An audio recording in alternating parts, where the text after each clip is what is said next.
अस्सलाम वालेकुम। ताहिर खोखर बोल रहा हूँ जी। हल्का LA 34 जम्मू 1 का उम्मीदवार हूँ अवामी तहरीक की तरफ से।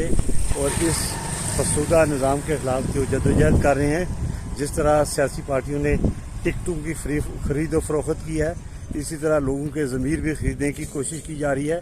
मैं इस वक्त चक नंबर 491 में मौजूद हूँ, जहाँ PTI के उम्मीदवार ने यहाँ ये सोलिंग का काम करवा रहा है चक में, और ये अपनी जेब से पैसे देकर इस काम को पाया तकमील तक पहुँचाने की कोशिश कर रहा है।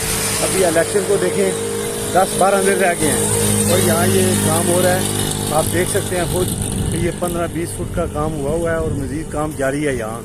और यहाँ किस तरह इलेक्शन कवानीन की धज्जियाँ उड़ाई जा रही हैं और लोग किस तरह लोगों के ज़मीर ख़रीदने के लिए यहाँ भरपूर तरीके से जो है वो कोशिश की जा रही है। तो मैं इलेक्शन कमीशन पाकिस्तान से ये अपील करता हूँ, इलेक्शन कमीशन आज़ाद कश्मीर से भी और अपने RO से भी, कि इस तरह जो लोगों के ज़मीर ख़रीदने के लिए हल्के के अंदर हंगामी बुनियादों पर काम काज करवा रहे हैं, उनके ख़िलाफ़ कानूनी कार्रवाई की जाए। तो इस हल्के के जो उम्मीदवार हैं मेरे मुकाबले में, उनके बारे में ये मशहूर है कि उन्होंने टिकट भी जो है वो पैसे देकर खरीदा है और अब लोगों के ज़मीर ख़रीदने के लिए यहाँ ये ईंटें पड़ी हुई हैं और यहाँ ये काम हो रहा है।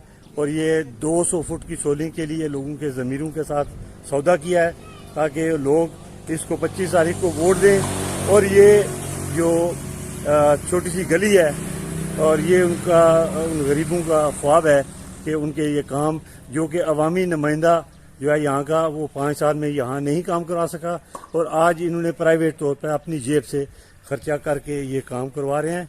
तो मैं RO से अपील करता हूँ, उसको तफसीलात भेजता हूँ अभी, ताकि वो ये काम रुकवाए और इस तरह जो लोग पैसे के ज़ोर पर लोगों के ज़मीर ख़रीदने की कोशिश कर रहे हैं, उनको नाअहल करार दें।